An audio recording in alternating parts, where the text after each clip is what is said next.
ছেলেরা হতাশ হবা না, হারায় যাও না, নষ্ট হইয়া যাও না, চরিত্রহীন হইও না, নর্তকীর পিছনে জিনার আড্ডা, মদের আড্ডা, জুয়ার আড্ডায় যাইও না, আব্বা যাইও না। আল্লাহ নবী সাল্লাল্লাহু আলাইহি ওয়াসাল্লাম বলছেন, মান জানা ওয়া শারিবাল খামরা নাযা আল্লাহু মিনহুল ঈমান কামা ইয়াখলাউল ইনসানা আল কামিস কামা ইয়াখলাউল ইনসানু আল কামিসা মিন রাসিহি। সাংঘাতিক কথা এটা, বিশুদ্ধ হাদিস, আত-তাফসীরুল মুনীর এই কিতাবে আছে। আল্লাহর নবী বলেন, যে ব্যক্তি জিনা করে, কোন নারীর সাথে হারাম সম্পর্ক করে এবং মদ পান করে, আল্লাহর নবী বলেন আল্লাহ তাআলা তার অন্তর থেকে ঈমান এভাবে খুলে ফেলে, মানুষ তার শরীর থেকে জামা যেমন খুলে ফেলে।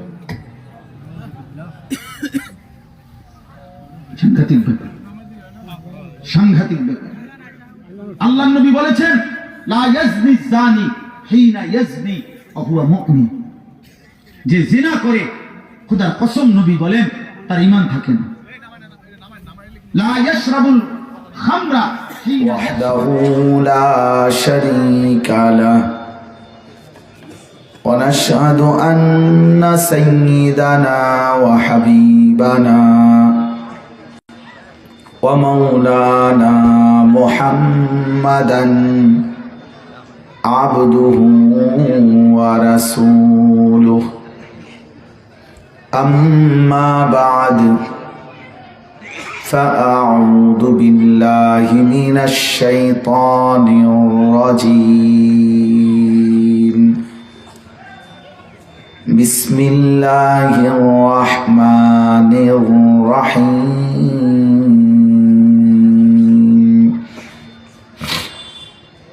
وقالوا أإذا ضللنا في الأرض أإنا لفي خلق جديد بل هم بلقاء ربهم كافرون. قل يتوفاكم ملك الموت الذي وكل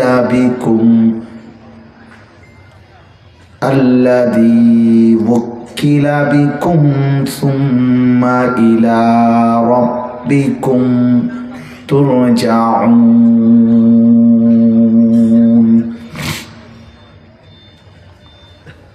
ولو ترى إذ المجرمون ناكسوا رؤوسهم عند ربهم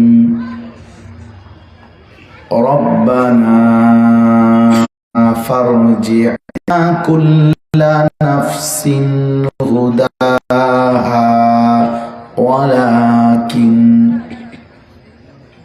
ولكن حق القول مني لأملأن جهنم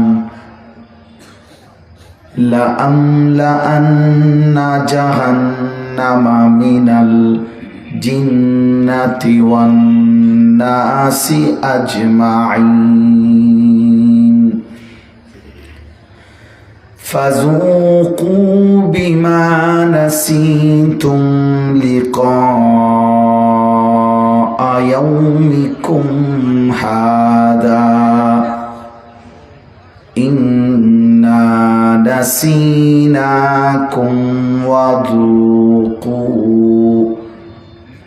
وذوقوا عذاب الخلد بما كنتم تعملون. صدق الله مولانا العظيم. وقال نبينا صلى الله عليه وسلم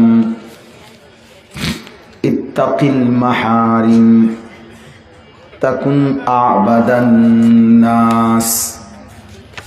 اللهم صل على سيدنا محمد وعلى آل محمد كما صليت على إبراهيم وعلى آل إبراهيم إنك حميد مجيد اللهم بارك على محمد وعلى آل محمد كما باركت على إبراهيم وعلى آل إبراهيم إنك حميد مجيد سبحانك لا علم لنا إلا ما علمتنا إنك أنت العليم الحكيم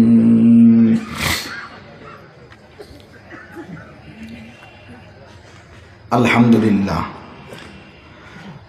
আল্লাহ পাক রব্বুল ইজ্জত জুল জালাল ওয়াল ইকরামের ফজল কারাম রব্বুল আলামিনের অপরিসীম ইহসান মেহেরবানি দয়া আল্লাহ তাআলা আমাদেরকে আজ 16 ডিসেম্বর 2025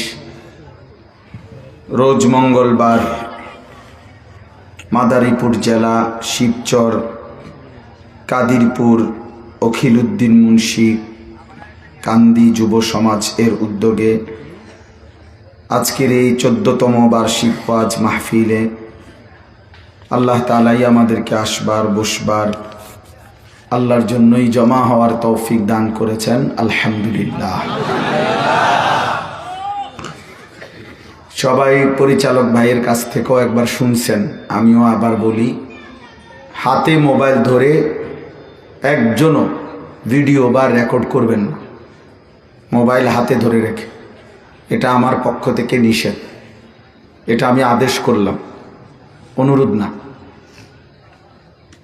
আমার এই আদেশটা না শুনলে আপনি উঠে চলে গেলে ভালো হয়, নাই তো আমি এরপরে যাকেই দেখব হুজুর পাবলিক উপরে নিচে স্টেজে তারই ধমক দেব, চেষ্টা করব উঠায় দিতে। আর আমি একা না পারলে স্বেচ্ছাসেবক দিয়ে আপনারা উঠাই দেব।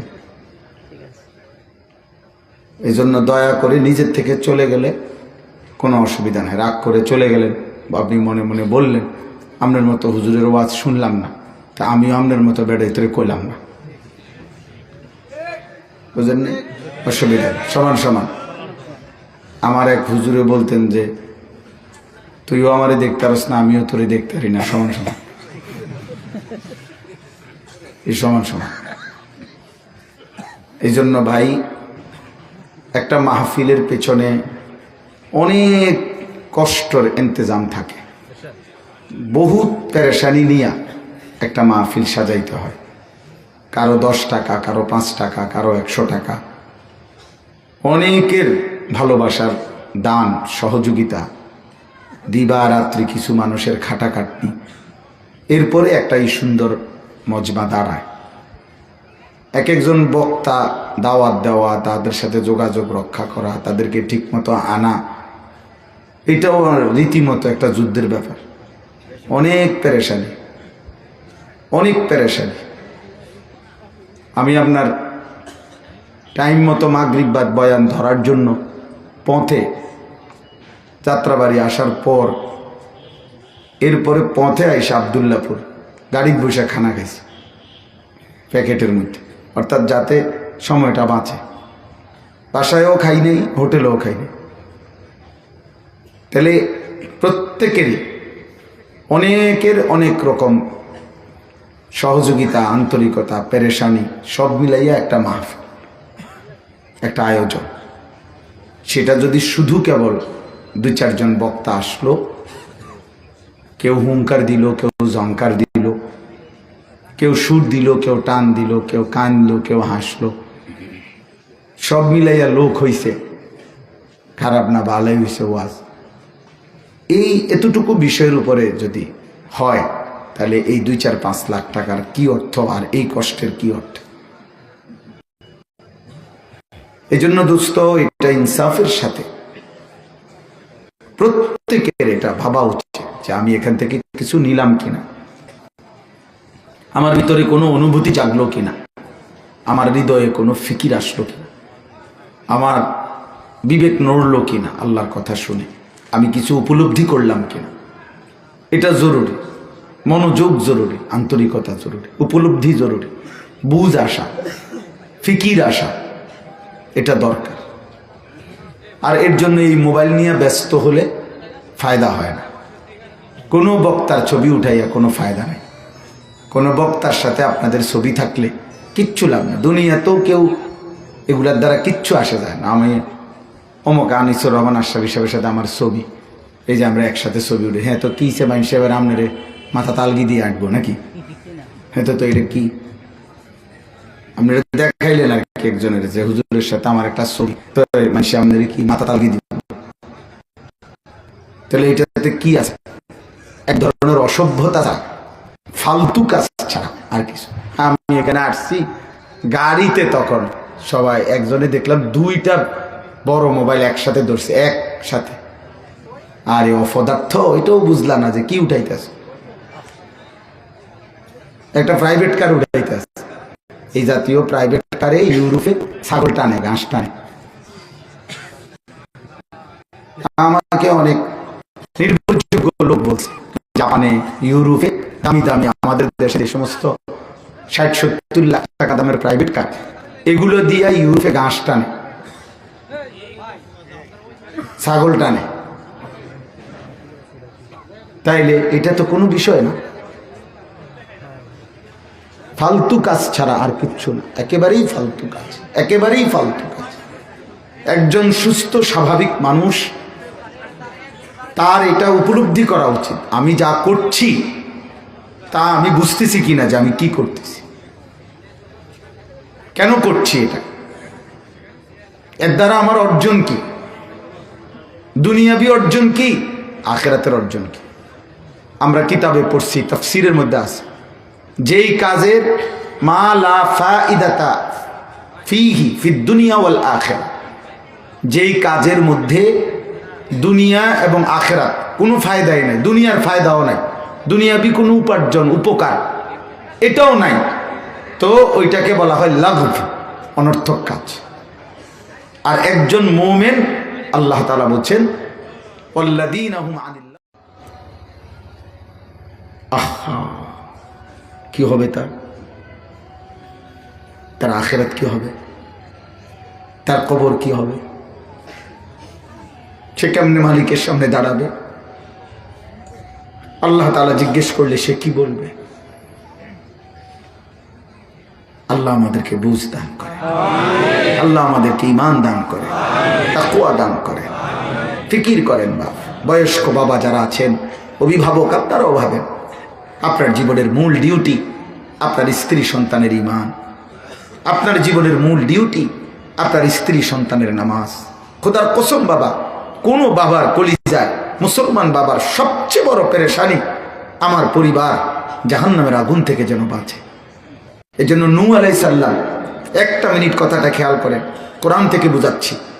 হযরত নূহ আলাইহিস সালামকে 950 বছর পরে কালেমার দাওয়াত দিতে দিতে 950 বছর পরে নূহ আলাইহিস সালামকে আল্লাহ নিজে জানাইছে, ওয়া উহিয়া ইলা নূহিন আন্নাহু লা ইউমিনা ইল্লা মান কাদ আমানা। আল্লাহ বলছে, নূহ আমি তোমাকে চূড়ান্ত জানিয়ে দিলাম, আর নতুন করে কেউ ঈমান আনবে না, আর আমি কাউকে ঈমান দেব না। তুমি যা হইছে হইছে, এবার তুমি নৌকা বানিয়ে রেডি করো, আমি তুফান দিয়ে বাকিগুলো ধ্বংস করে দেব। তো দেখেন আল্লাহ জানায় দিছে, কিন্তু যেদিন তুফান শুরু হইছে, নূহ আলাইহিস সালাম নৌকায় ওনার অনুসারীদেরকে নিয়ে, সেদিন নূহ আলাইহিস সালামের একটা ছেলে কেনান, ও কিন্তু তখনও কাফের, ও ঈমান আনে নাই। কোরআন শরীফের সূরা হুদের মধ্যে লম্বা ঘটনা আছে। হযরত নূহ আলাইহিস সালাম, ওনাকে আল্লাহ ওহী করছে পর্যন্ত, এরপরেও উনি সন্তানটার দিকে তাকাইয়া, ছেলেটার দিকে তাকাইয়া যখন ওনার মনে পড়ছে যে আহা আমি এক বাপ, আমার চোখের সামনে আমার ছেলেটা জাহান্নামের আগুনে জ্বলবে, আমি এটা কেমনে মানি। 950 বছর আমি মানুষকে জাহান্নাম থেকে বাঁচাইতে চাইছি, আজ বুঝি আমার ছেলে জাহান্নামের আগুনে পুড়বে। এই আবেগ, এই অস্থিরতা ওনারে ভুলায় দিছে ওনার আগের কথা। আল্লাহ যে বলছে আর ইমানদার দিবে না, এই কথাটা ওনার মনে নাই। আর ওই সন্তানের মায়ায়, সন্তানকে জাহান্নাম থেকে বাঁচাবার আশায় উনি ডাক দিছে, ইয়া বুনাইয়ার কাম মা'না ওয়ালা তাকুম মা'আল কাফিরিন। হে আমার প্রিয় সন্তান, ইরকাম মা'না, আমাদের সাথে ঈমান এনে উঠে আসো। ওয়ালা তাকুম মা'আল কাফিরিন, সন্তান রে আমার কাফেরদের সঙ্গী হইও না, বেঈমানের সাথে থাইকো না বাপ, ইমানদারের সঙ্গী হও, আমাদের সাথে উঠে পড়ো। ক্বালা সাআবি ইলা জাবালিন ইয়াসিমুনি মিনাল মা। ছেলেটা কেনান বলল, আব্বা আপনি কোনো চিন্তা করবেন না, আপনার রবের পানি থেকে বাঁচতে আমি ওই পাহাড়ের উপরে আশ্রয় নেব। এত উঁচা পাহাড়ের উপরে আপনার খোদার পানি যাবে না। আব্বা নূহ আলাইহিস সালাম তখন আবার বললেন, বাপ قال لا عاصم اليوم من امر الله।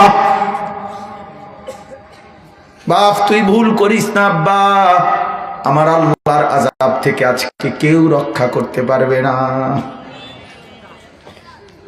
আল্লাহ বলেন, বাপ ছেলেটাকে জাহান্নামের আগুন থেকে বাঁচাবার জন্য যখন অস্থির, وحال بينهما الموج فكان من المغرقين।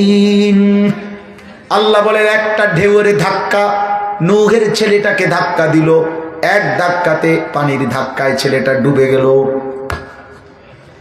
ছেলেটা যখন ডুবে যাচ্ছে, দেখেন নূহ আলাইহিস সালাম এক বাবা আবার আল্লাহর কাছে হাত উঠাইছে, রব্বি ইন্না ইবনি মিন আহলি, এই মাওলা এটা আমার ছেলে, মাওলা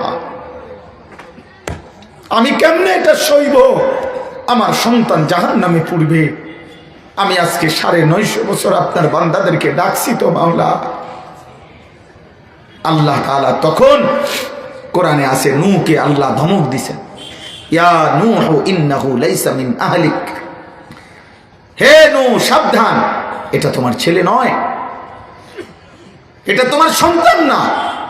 ইন্নাহু আমালুন গায়রু সালিহ, এটা নাফরমান পাপী, এটা বেআমল নাফরমান মুমিনের সন্তান হয় না। ফালা তাসআলনি মা লাইসা লাকা বিহি ইলমুন, যে বিষয় তুমি পূর্ণ জানো না, এমন নাফরমান সন্তানের জন্য আমার কাছে আর চেয়েও না। হাত নামাও। নূহ নবীকে আল্লাহ বলছে, হাত নামাও। ইন্নী আইযুকা আন তাকুনা মিনাল জাহিলিন। নূহ তুমি একজন নবী, তুমি মূর্খদের মতো আচরণ করো না। আমি না তোমারে বলছি আর ঈমান দেব না, আবার হাত তুললা কেন? কোরআনুল কারীমের মধ্যে আছে, নূহ নবী তখন ওনার হুঁশ আসছে যে ইন্না লিল্লাহ, আল্লাহ তো আমারে বলছে আর ঈমান দেবে না, আমি কেন চাইলাম? তখন নূহ আলাইহিস সালাম আল্লাহর কাছে মাফ চাইছে, ওয়া ইল্লা তাগফিরলি ওয়া তারহামনি আকুম মিনাল খাসিরিন।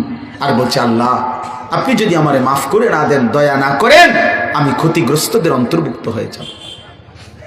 কি ভাই, একজন বাবার স্বপ্ন এটা, যে জীবনের শেষ সাধনা আমার সন্তান জাহান্নাম থেকে বাঁচবে, আমার স্ত্রী জাহান্নাম থেকে বাঁচবে, আমার মেয়ে জাহান্নাম থেকে বাঁচবে। বাড়ি ঘর দালান বিল্ডিং ব্যবসা চাকরি ক্ষেত খামার, খোদার কসম এগুলো আপনি যা পারেন হালাল তা দিয়ে যান, বাকিটা ওই করবে। আমরা 5 ভাই, আলহামদুলিল্লাহ আমার বাবার মৃত্যুর পরে আমরা 5 ভাই বাড়ি করছি, বিল্ডিং করছি, খাট বানাইছি, সোফা বানাইছি, ফ্রিজ কিনছি, সব লাগাইছি, সব ব্যবস্থা করছি। কিন্তু আমার আব্বা থাকতে আমাগো কিছুই ছিল না। আমার আব্বা আমাগোর জন্য একটা ঘরও করে দিয়ে যায় নাই আমাদের। কিন্তু আমার বাবা, আমরা 5 ভাই, আলহামদুলিল্লাহ আল্লাহর দয়া আমার বাবা জীবিত থাকতে আলেম হয়েছে। বাপ আমার কোরআন দিয়ে গেছে, বাপ আমার সেজদা শিখায় গেছে, বাপ আমার মালিক চিনায় গেছে, বাপ আমার রবের গোলামি দেখায় গেছে। 43 বছর আমার আব্বা এক মসজিদে ইমামতি করছে। আমি বাবারে কত সময় দেখছি, অজরে চিৎকান্ত আব্বা, আর কইতো আল্লাহ আমার ফুতে ঘর আপনি আলেম বানাইয়েন আলেম। কোনো দিন আমি শুনি নাই আমার আব্বা দুনিয়াবি অর্থ সম্পদের জন্য দোয়া করছে। আমগর লাগে আমার 2 ভাই পর পর ব্যবসা করতে চাইছে, গ্রুপ কোম্পানি খুলছে, টাকা পয়সা বিনিয়োগ করে চাইছে, সবার লাভ হয়, আমার দোনো ভাই প্রতিবারে মাইর খায়, কোনোবারই ব্যবসায় লাভ করতে পারে না, আমরা এক ভাইও না। এই জন্য আমি বাইরে কইছি যে ভাই আপনার হাত ধরে কই, আমি আমার আব্বার কথা আমার মনে আছে, ভাই আব্বাই আম করে এই আল্লাহর কাছে এটা কয় নাই যে খুব অর্থ সম্পদ, এটা বাপে কয় নাই দেখা এটা আমগো হয় না, কিন্তু আব্বা আম করে এলেমের জন্য বলছে। আলহামদুলিল্লাহ, আল্লাহর দয়া, আমাগো বাচ্চা কাচ্চা সব মাদ্রাসায় পড়ে আলহামদুলিল্লাহ, ভাই বোন সবাই সব দিন শিখে আলহামদুলিল্লাহ। এমনি বললাম আর বুঝাইলাম, আমরা এলাকায় মাইয়া বিয়ে দিব এই জন্য না, এটা বুঝাইলাম আর কি, যে অর্থ হইল আখেরাত মূল বিষয়। এই জন্য আমি অভিভাবক শ্রেণী যারা আছেন, যারা ছেলের বাবা মেয়ের বাবা, আব্বা আপনি বলেন 365 দিনে আপনার ছেলে একদিনও ফজরের নামাজ একদিনও পড়লো না, 16 বছরের, এটা মানুষের বাচ্চা,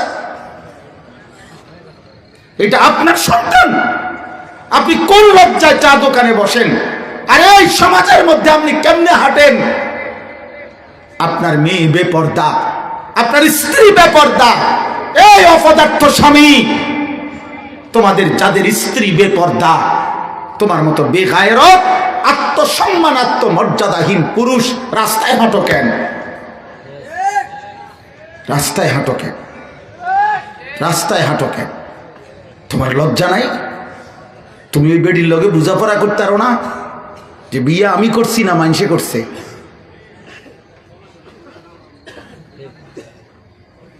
হ্যাঁ, আল্লাহ নবী সাল্লাল্লাহু আলাইহি সাল্লাম বলেছেন, আসমানের নিচে জমিনের উপরে কোন পাপে আল্লাহ সবচেয়ে বেশি গুসা হয়, আল্লাহর আত্মসম্মানে আঘাত লাগে? নবীজি বলছেন, মা মিন আহাদিন আগিয়ারু মিনাল্লাহ আন ইয়াজনিয়া আবদাহু আও আন তাজনিয়া আমাতাহু। আল্লাহ নবী বলছেন, আল্লাহর গায়রত, আল্লাহর আত্মসম্মানে আঘাত লাগে। আল্লাহর কোনো বান্দা পুরুষ যদি জিনা করে, আল্লাহর কোনো বান্দি মহিলা যদি কোনো জিনা করে, জিনাকার নারী, জিনাকার পুরুষ, ব্যভিচারী পুরুষ নারী যখন অসভ্যতা করে, আল্লাহ রাসূল বলেন আল্লাহ তাআলার প্রেস্টিজে, আল্লাহর আত্মসম্মানে সবচেয়ে বেশি আঘাত লাগে। এই জন্য ইসলামী শরীয়তে সবচেয়ে বেশি কঠোর শাস্তি কোন পাপের? জিনার। কোন পাপের? কেন? আল্লাহর গায়রত, এটা আল্লাহর গায়রত। এবং এই একটাই পাপ, যেই পাপ জিনা, এই শাস্তি অবিবাহিত ছেলে মেয়েকে চামড়ার চাবুক দিয়ে 100 বেত্রাঘাত, আর বিবাহিত পুরুষ নারী হলে তাকে পাথর মেরে হত্যা করা। আল্লাহ বলছেন শাস্তিও মারাত্মক। আবার বলছে এটা শুধু গোপনে দিলে হবে না, মানুষের সামনে দিতে হইব। আবার বলছে কোন বেটা এই শাস্তি কার্যকর করতে গিয়া ওয়ালা তাখুজকুম বিহিমা রাফাতুম ফি দীনিল্লাহ, আমার আল্লাহর বিধান কার্যকর করতে এক বিন্দু দয়া মায়া কেউ দেখাইবে না। সাবধান, সাবধান, ওরে উড়াই দাও থেকে, ফেড়ো এর রাস্তা করা, টাচছে ফেড়ো এর, তারে পাথর মারো। এই পরকিয়া আসক্ত নারী, পরকিয়ায় জিনা করি ব্যভিচারী পুরুষ বিবাহিত, তারে পাথর মারো। তাহলে এই পৃথিবী যদি নাও পারে, ইসলামী খেলাফত নাই, ইসলামী বাদশা নাই, ধরেন নাও থাকুক, কিন্তু ব্যভিচারী পুরুষ তুমি মনে রাখো, তুমি তো পাথর মারারই উপযুক্ত। এতটুকু তো তোমার বোঝা উচিত যে আমি এই সমাজের এত ঘৃণিত, আমার যদি সুযোগ পায়, ইসলামী রাষ্ট্র পাইতো, আমার পাথর মাইরা মাইরা লাইতো। এর দূর তো তোমার বুঝে থাকা উচিত। অবিবাহিত ছেলেরা যারা হারাম প্রেম করো, হারাম সম্পর্ক, কোন নারী কোন মেয়ের সাথে অস্থিরতার বেহায়াপনা করো, তুমি কিন্তু বড় নিকৃষ্ট ঘৃণিত, ঘৃণিত বেটা। এজন্য দয়া করে নামাজের জন্য আপনার ছেলের ঈমান, আখলাক, আখিরাতের ফিকির করেন, আখিরাতের ফিকির। আল্লাহ আমাদেরকে বুঝ দান করে। আমার কথা শেষ, এবার আমি শুধু তর্জমাটা বলি, তাইলেই আমার কথা শেষ। আমি কোরআনুল কারীমের যে আয়াতগুলো পড়ছি, আল্লাহ আমাদেরকে মৃত্যু এবং আখিরাতের কথা মনে করাই দিছে। আমি এতটুকুই পড়ছি। আপনারা যদি বলেন হ্যাঁ, যে কথাগুলো এতক্ষণ বলছি, মূল ফিকির আখিরাত। মূল ফিকির কি? আবার বলেন কি? আখিরাত। দোস্ত প্রতিদিন উচ্চারণ করবেন আখেরাত। আখেরাত আখেরাত ভুলে গেলে জীবনের অর্থ থাকে না। ওই মালিকের সাথে সুতা ছিঁড়ে গেলে আর তার কোনো জায়গায় স্থান হয় না। খোদার কসম, এই পৃথিবীতে যে মানুষ আল্লাহর সাথে সম্পর্ক ছুটে যায় তার আসলে কোনো কিছুতে তার কোনো স্বস্তি নাই। এই জন্য দেখেন আল্লাহ রসুলের হুকুম চাইরা যে সমস্ত যুবক চলে, ওই গত 3 বছরে কত ঢং কত রং বদলাইছে হেতে জিগা, হেইতে 6 মাসে চুল বদলাইছে 2 রকম, প্যান্ট বদলাইছে কত রকম, জামা বদলাইছে কত রকম। আরে অপদার্থ, তোরই তো তোর কাছে ভাল লাগে না, মানুষের দ্বারা ভাল লাগবে করতে, তোমারই তো তোমার দ্বারা ভাল লাগে না। এই জন্য তুমি গত 3 মাস আগে যে ডিজাইন লইছিলা এখন তুমি কইতে আসো এটা তোমার তো ভাল লাগে না, এখন এইটা ভাল লাগে। তো আগেরটা কি আছিল? ছাগল কোথাকার। আমার এক পরিচিত লোক রসিকতা আমার করে একদিন কইছে, হুজুর আমি আমার ঘনিষ্ঠ পরিচিত মানুষ আর কি, আমার এই দুষ্টামি করে একদিন কইতেছে, হুজুর আমি একদিন আমার একটা ছবি উঠাইছিলাম, ছবি উঠাইয়া আমার ছবিটা আমি নিজে দেখা আমার কাছে মনে হয় যেন লাগতেছিল আমার সুরের মতো লাগতেছে। একটা হে যা কইছে তা কইলা। তো তুমি নিজেই, এই জন্য দেখবেন অসংখ্য ছেলে এই নিজের চুল নিজে খাঁচা নিজে ডিজাইন করে নিজে সেলফি তোলে, নিজে হাসে, একবারে হাতাল দেয়, ভেঙাবি দেয়, মোটরসাইকেল সাইডে কাটতে যায়, নিজে আফাওলা রে। একেবারে এই পৃথিবীর যেই কোনো মানুষ বুঝবে যে পাগল যারা তার সিরা, তারা তো এরকমই করে, নিজে হাসে, নিজে আফাওলা রে। এই জন্য আমার একটা ব্যক্তিগত ফতুয়া, এটা কোনো আলেমের ফতুয়া না, এটা আমার ফতুয়া হইল যারা সেলফি তোলে তারা প্রতিবন্ধী, তার সিরা। মানে নিজের ছবি যারা নিজে তোলে, আমার কাছে এটা আমার ব্যক্তিগত ফতুয়া হইল, এরা হইল তার সিরা, প্রতিবন্ধী তার সিরা মানুষ। কারণ তোমার কাছে ভালো লাগলে হইব কেমনে? আল্লাহ আমাদেরকে হেফাজত করে, আখলাকের হেফাজত করেন, আখলাকের। জীবনের আবারও বলছি, যেখান থেকে কথা শুরু করছিলাম যে এই উপলব্ধি আসা, আমি কি করছি, আমি কোথায় যাচ্ছি, আমি যাব কোথায়, আমি আসলাম কোত্থেকে, আল্লাহ আমাদেরকে বুঝ দান করে। ওয়াকালু আইদা যালালনা ফিল আরদ আইন্না লাফি খালকিন জাদীদ। এই তরজমা বলি, 21 নম্বর পারা 32 নম্বর সূরা, সূরা সাজদা। এই সূরার 10 নম্বর আয়াত, 5টা আয়াত পড়ছি, শুধু অর্থ বলতেছি। মক্কার কাফের কুরাইশরা নবীজিকে বলতো, হে মুহাম্মদ, দেখেন সমস্ত কাফের মুশরিক মক্কার নবীর বিরোধিতাকারী, তাদের মূল আপত্তি ছিল আখিরাত নিয়ে। আল্লাহ যে সর্বশক্তিমান, আল্লাহ যে আছেন, এটা তারা বুঝতো, মানতো, কিন্তু তাদের সমস্যা হইল আখিরাত। কারণ আখিরাত যে মেনে নেয়, আল্লাহর সামনে মুখোমুখি হওয়া, এটাকে যে মেনে নেয়, তার পরবর্তী কথা এটাই যে সে গুনাহ ছেড়ে দিতে হবে, তাকে আল্লাহর হুকুম মানতে হবে। এই জন্য তারা প্রথমেই আখিরাত মানতে চাইত। এই জন্য দেখবেন প্রত্যেক যত নাফরমান ইসলাম দ্রোহী ব্যক্তি, তারা আপনার পরকাল সম্পর্কে বিভিন্ন রকমের 900 কথা। এই জন্য ইসলাম ছাড়া পৃথিবীর অন্য কোনো ধর্মাবলম্বীদের কাছে আখিরাত সম্পর্কে সঠিক, স্বচ্ছ, নির্ভুল কোনো ধারণা নাই। খ্রিস্টানদের কাছেও নাই, ইহুদিদের কাছেও নাই, হিন্দুদের কাছেও নাই, বৌদ্ধদের কাছেও নাই। প্রত্যেকেই মূল বিষয়টাকে অস্বীকার করার জন্য 900 কথা বলে।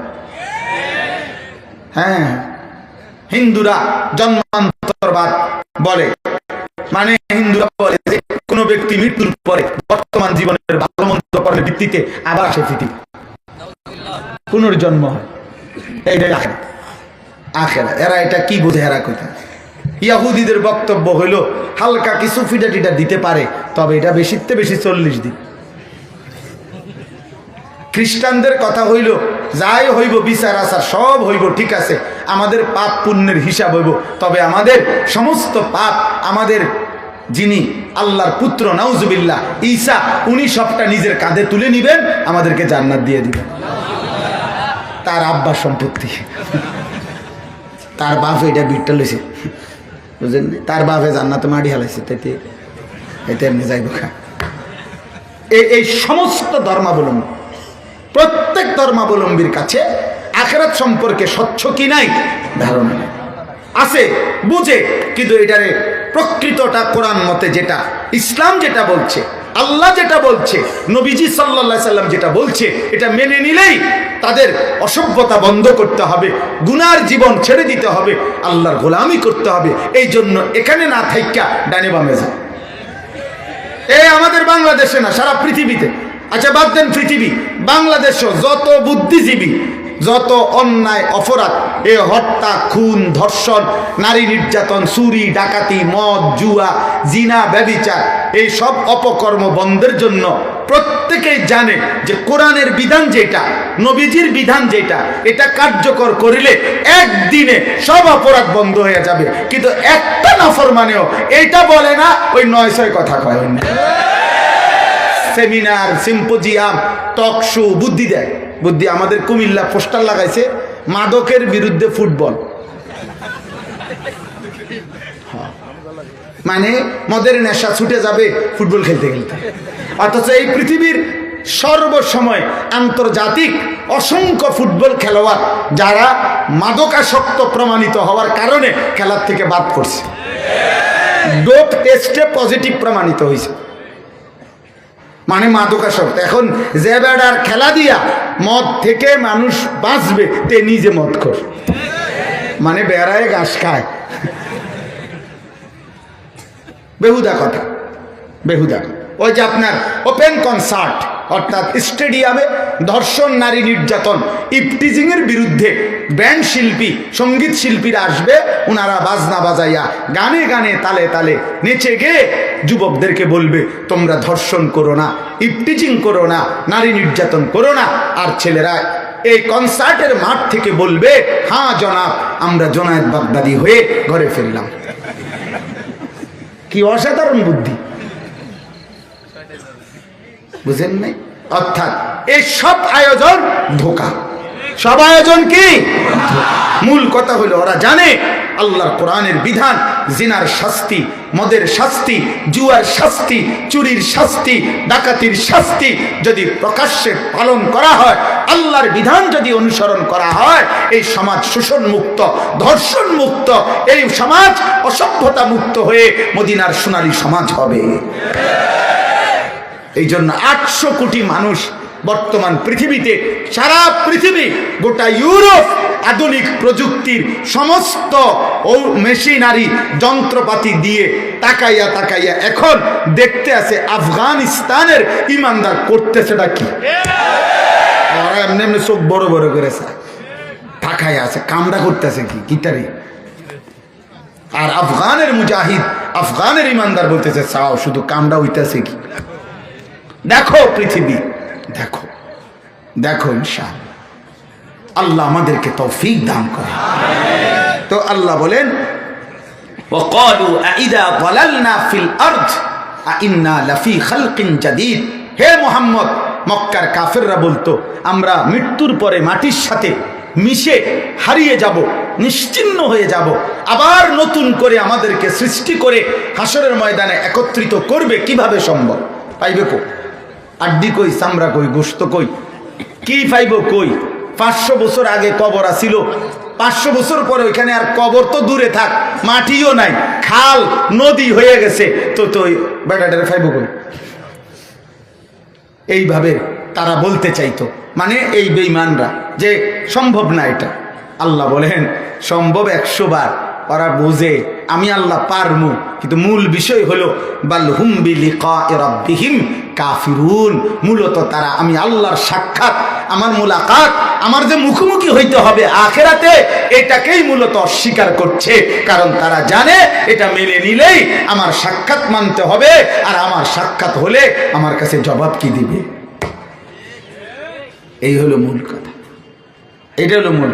ওরা বুঝে আল্লাহর বিধান কার্যকর হলে জমিন নাফরমানি মুক্ত হবে, আর মুক্ত হইলে আমার ঘুষ, আমার দুর্নীতি, আমার বাটপারি, আমার অসভ্যতা, আমার চরিত্রহীনতা, আমার গানের আড্ডা, নারীর আড্ডা চলবে কিভাবে?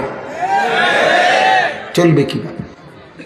এই জন্য সমস্ত পৃথিবীর দুশ্মনের ষড়যন্ত্র হইল মুসলমানের কিশোর যুবক যেন কোনোভাবেই যেন ইসলামের দিকে না আসে। এটাই কারণ এটা আমার কাছে কিতাব আছে, আযমু শাবাবিন ফিল ইসলাম, এর মোটা আরবি বই, ওইখানে আছে খ্রিস্টান গবেষক, খ্রিস্টান পণ্ডিত, ইউরোপিয়ান, সে বলছে কাসুন ওয়া গানিয়াতুন ইয়াফআলান বিল মুসলিমিন মা লা ইয়াফআলুহু আলফা মিদফাইন। সে বলেছে আমাদের মদের পেয়ালা আর আমাদের গায়িকা নর্তকীর নাচ, এই দুই জিনিস, মদের পেয়ালা আর নায়িকার নর্তকীর নাচ, এই দুই জিনিস মুসলমানের যে ক্ষতি করেছে, মুসলমানের কোন মহল্লা জনবসতির উপরে 1000 মিসাইল একসাথে নিক্ষেপ করলেও ততটুকু ক্ষতি হতো না। আজ আমাদের হালাত তো এখানে, আমরা তো হেরে যাচ্ছি, আমরা তো দুর্বল হয়ে আছি। আমাদের নওজোয়ান তো আছে, আমাদের পর্যাপ্ত জনবল তো আছে, আমাদের সবই আছে, শুধু একটু জাগরণ দরকার, আল্লাহর দিকে ফিরা দরকার। একটি সমাজের মধ্যে সংখ্যাগরিষ্ঠ যুবক যদি ফজরের নামাজের সেজদা মসজিদে দেয় যায়, আল্লাহর কসম ইহুদির কলজা সুদ্ধা কাঁপবে। তোমরা ফিরে দেখো যুবক, কেউ না বুঝলে একজন বুঝো, একজন। আমি নির্বাচনী প্রচারণার জন্য আসি নাই, আমি ভোট প্রার্থী না, আমি কোনো ভোটে দাঁড়াইও নাই। অতএব আখিরাতের আশায় বললাম, আগামীর পৃথিবীর স্বপ্নে বললাম, হয়তো আমি থাকবো না, তুমি থাকবে না, কিন্তু আমাদের আগত প্রজন্ম যেন নিরাপদ ইসলাম পায়, আল্লাহকে যেন সেজদা দিতে পারে। আল্লাহর কাছে দোয়া করো, আব্বা আমার দেশ, আমার মাটি, আমার জমিন, আমার মাতৃভূমি যেন নিরাপদ থাকে। আল্লাহ যেন কোনো জালেমের হাতে আমাদেরকে তুলে না দেয়, আমরা যেন একজন ইনসাফগার শাসক যেন পাই। আল্লাহ আপনি কবুল করে নেন। আল্লাহ বলেন, কুল ইয়াতাওয়াফাকুম মালাকুল মাউতিল্লাযী বুক্কিলা বিকুম সুম্মা ইলা রাব্বিকুম তুরজাউন। বন্ধু আপনি বলে দেন, তোমরা মানো আর না মানো, আমার পক্ষ থেকে ফেরেশতা মালাকুল মউত তোমাদের জান কবজ করবে, মৃত্যু ঘটাবে, অতঃপর তোমাদের সকলেই কিয়ামতে হাসরের মাঠে আমি আল্লাহর কাছে জমা হবে। কথা বলে না? মৃত্যু হবে, আখিরাত হবে। প্রথমটা হচ্ছে কিনা, মানে মৃত্যু হচ্ছে কিনা, তো দ্বিতীয়টা হবে না, হলে তো পয়লাটা হইল না।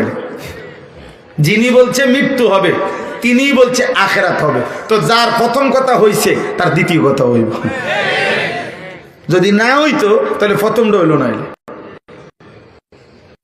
আল্লাহ তাআলা বলেন, ওয়ালাউ তারা ইদিল মুজরিমুনা নাকিসু রুউসিহিম ইনদা রাব্বিহিম। আল্লাহ বলেন, বন্ধু সেদিন দেখবেন হাসরের ময়দানে সমস্ত পাপী নাফরমান আমি আল্লাহর সামনে মাথাটা নুয়ে, লজ্জায়, অপমানে, বেইজ্জতিতে মাথা নুয়ে আছে, মাথা নুয়ে থাকবে। কি করবে তখন? রব্বানা আবসারনা ওয়া সামি'না ফারজি'না না'মাল সালিহান ইন্না মুকিনুন। এ ভাই শুনেন লাস্টের কথা, আল্লাহ বলেন নাফরমান পাপী বান্দা কিয়ামতের দিন আল্লাহর সামনে বন্ধু মাথাটা নুয়ে লজ্জায় অপমানে আমি আল্লাহকে বলবে, আল্লাহ আজ আমি হাসরের ময়দানের পুরা দৃশ্য নিজ চোখে দেখলাম, ওয়াসামি'না সব কথা শুনলাম, ইন্না মুকিনুন আমি বিশ্বাসও করলাম, কাজেই ফারজি'না না'মাল সালিহান আমারে আরেকটা বার এই আখিরাত থেকে দুনিয়াতে আবার ফেরত পাঠান, এবার গেলে আমি নেক আমল করবো, কারণ আমি যেহেতু বিষয়টা ক্লিয়ার হইলাম, দেখলাম, শুনলাম, মানলাম, অতএব আমি এবার গেলে একটা তারের মতো সোজা হয়ে যাব। আপনি শুধু আমার ফাটাইয়ে দেখেন না, কি ইবাদতটা করি বেড হইলে দেখাই দেবো, আপনি শুধু ফাটা গিয়ে দেখবেন না কারবারটা করিটাকে। আজকে এবার যদি হাসরের ময়দান থেকে আমারে দুনিয়ায় পাঠান, যাইয়ে যে মসজিদে ঢুকমু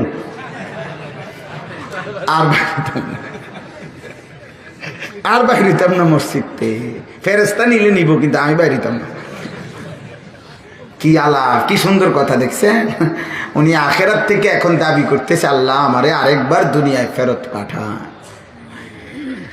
আল্লাহ বলেন, ওয়ালাউ শি'না লাআতাইনা কুল্লা নাফসিন হুদাহা। আহারে নাফরমান, আমি তো চাইলে দুনিয়ায় থাকতেই বাধ্য করে এই জাহান্নাম, এই আখিরাত, এই কবরের আযাব, এই পাপের নাফরমানের শাস্তি আমি তো দেখাইয়া, এক নজর দেখাইলেই আমি জবরদস্তি করে বাধ্য করে দুনিয়াতে তো আমার বন্দিগি করাইতে পারতাম, পারতো না? আমগো এই সবাই রে আল্লাহ তাআলা 5 ওয়াক্ত নামাজের সেজদা দেওয়াইতে আল্লাহর পক্ষে সম্ভব? আবার বলেন সম্ভব? কিশোর যুবক ভাই তোমরা বলো সম্ভব? তাইলে আল্লাহ তো পারে, আল্লাহ তো পারতেন। শুধু এশার নামাজ না পড়ে যে শুইতে গেছে বা ভাতের থালাটা লইয়া বসছে, ফেরেশতা মনে করেন গাড় চাইয়া যদি একটা টানা একটা খেসে দেয়, তাম করে যদি একটা থাপ্পড় মারে বাতিজার ভূত, কিটা ঘটনা কি? কার বাত লইয়া বুঝি? তোর বাপের বাপ, রিজিক তোর বাপের। একটা থাপ্পড় যদি দিত জীবনে ঘাড়ের মধ্যে, আল্লাহ তাআলা কোরআনে বলছেন ওয়ালাউ ইউআখিযুন নাসা বিমা কাসাবু মা তারাকা আলা যহরিহা মিন দাব্বা, জমিনে যদি আমি নগদ শাস্তি কাউকে দিতাম তাহলে একটা বান্দা, একটা প্রাণী ঘাড় সোজা করে, মেরুদণ্ড সোজা করে আর হাঁটতে পারতো না। আর পারতাম না বান্দা। তুমি খামখেয়ালি মনে করছো আমারে, আমি পারতাম বান্দা, কিন্তু বান্দা আমি চেয়েছিলাম না দেখে, আমার কথা মেনে, আমার নবী, আমার রসুল, আমার উলামা, আমার কত আউলিয়া, আমার কিতাব, আমি কত আজান, কত কথা, কতভাবে পৌঁছাইছি বান্দা, যদি সেদিন মেনে নিতা, আমি চেয়েছিলাম আজ আমি আল্লাহ নিজ হাতে জান্নাত তোমার হাতে তুলে দেব। তুমি পাত্তা দিলা না। ওয়ালাকিন হাক্কাল কওলু মিন্নী লাআমলাআন্না জাহান্নামা মিনাল জিন্নাতি ওয়ান নাসি আজমাইন। আজ আমার চূড়ান্ত ফয়সালা, আজ আমি হাশরের মাঠে মাফ করব না, বিচার করব। অতএব আজকে আমি তোমার মতো নাফরমান পাপী জিন এবং মানুষ দিয়ে জাহান্নাম পূর্ণ করব, আর দুনিয়া যাইতে পারবে। ইয়াউমা তুকাল্লাবু ওয়ুজুহুহুম ফিন্নার, আল্লাহ বলে বান্দা সেদিন জাহান্নামের মধ্যে, দুনিয়ার কড়াইয়ের আগুনে, কড়াইয়ের তেলের মধ্যে যেমনি ভাবে ঘরের মহিলা মাছটাকে এই পিঠ ওই পিঠ করে ভাজতে থাকে, ইয়াউমা তুকাল্লাবু ওয়ুজুহুহুমুন নার, আল্লাহ বলে না ফরমান বান্দা জাহান্নামের আগুনে তোমার শরীর, চেহারাটা, গালটা এইভাবে উলট পালট করে পোড়াইতে থাকবে। ইয়াকুলুনা ইয়া লাইতানা আতানা আল্লাহ ওয়া আতানার রাসূলা, নাফরমান বান্দা জাহান্নামের আগুনে প্রতি সেকেন্ডে সেকেন্ডে বলবে হায় আমার আফসোস, আমি যদি আল্লাহ এবং রাসূলের আনুগত্য করতাম। ইয়া লাইতানি কুনতু তুরাবা, হায় আফসোস আমি যদি মাটি হয়ে যেতাম। ইয়া লাইতানি কদ্দামতু লিহায়াতি, হায় আফসোস আমি যদি দুনিয়ায় থাকতে কিছু নেক আমল পাঠাইতাম। ইয়া লাইতানি লাম উশরিক বিরব্বি আহাদা, হায় আফসোস আমি যদি দুনিয়ায় থাকতে আমার আল্লাহর সাথে শিরিক না করতাম। ইয়া লাইতানি কুনতু মাহুম ফাফুজা ফাওজান আযীমা, হায় আফসোস আমি যদি কোনো নেককারের সঙ্গী হতাম তাইলে আজকে আমিও তো কামিয়াব হয়ে যেতাম। ইয়া লাইতানি লাম উতা কিতাবিয়া, হায় আফসোস আজ যদি আমল নামা আমার বাম হাতে না দিত। ইয়া লাইতাহা কানাতিল কাদিয়া, হায় মৃত্যু এসে যদি আজকে আমাকে শেষ করে দিত। ইয়া লাইতানি লাম আত্তাখিজ ফুলানান খলিলা, হায় আফসোস কোন অসৎ লোককে যদি আমি বন্ধু না বানাইতাম। সব কোরআনের আয়াত। ইয়া লাইতানি কি, হায় যদি, কোটি কোটি বার বলবে হায় যদি, হায় যদি, হায় যদি আমি করতাম, আমি মানতাম, আমি বুঝতাম। আয় করিম মাফ করে দেন। وقالوا لو كنا نسمع أو نعقل ما كنا في أصحاب السعير। শেষ কথা হলো ফাযুকু বিমা নাসিতুম লিকা ইয়াউমিকুম হাদা, আল্লাহ বলেন ইন্না নাসিনাকুম, বান্দা শোনো সেদিন দুনিয়ায় থাকতে তুমি আমাকে ভুলে গিয়েছিলে, এই আখিরাত ভুলে গিয়েছিলে। ইন্না নাসিনাকুম, নাফরমান আজ আখিরাতে আমি আল্লাহ তোকে ভুলে গেলাম।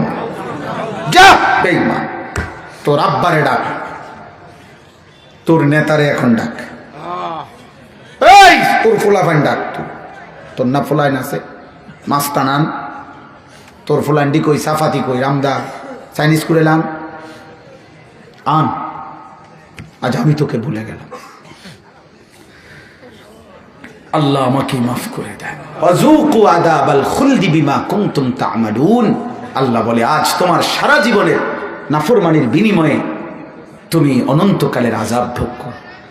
আমার ভাই, এতগুলো ছেলে তোমরা, এতগুলো বাবা, দোস্ত, আমি এই জন্য আসি নাই যে অনেক লোক কম বেশি নিয়ে আমার কোনো পেরেশানি নাই। আমি ব্যক্তিগতভাবে 4 জন মানুষের সামনে ওয়াজ করছি জীবনে, 10 জন মানুষের সামনে বয়ান করছি, ঘড়ি ধরা 4 ঘন্টা। আমার জিন্দিগির এক হিসাব যে আমি মাঝে মাঝে ভাল লাগলে যতক্ষণ মন চাই বলি, ও এত কিছু সময়ের হিসাব করি না। তা আমার একটা ছোট্ট কথা হলো ভাই, প্রত্যেকে ইনশাআল্লাহ আজকের এই মোবারক মাহফিল সবাই আপনারা মনোযোগ দিয়ে শুনছেন না? কোরআনুল কারীমের 5টা আয়াত করছি, এই 5 আয়াতের আলোকে আল্লাহ কিন্তু সেদিন বলে ফেলবে আজ আমি তোকে ভুলে গেলাম। আহা, আল্লাহ যদি সেদিন বলে বান্দা আমি ভুলে গেলাম, আর কে আমাকে আশ্রয় দিবে? এই জন্য চলেন আমরা আখিরাতের কথা ভাববো ইনশাআল্লাহ। 30 বছরের নিচে কিশোর যুবক ছেলে তোমরা যারা, আবার হাত তোলো, আবার মাশাআল্লাহ হাত তোলো, 2-3 ঘন্টা হাত ধরে রাখো, ফুলাইনের আবার ক্লান্তি কি?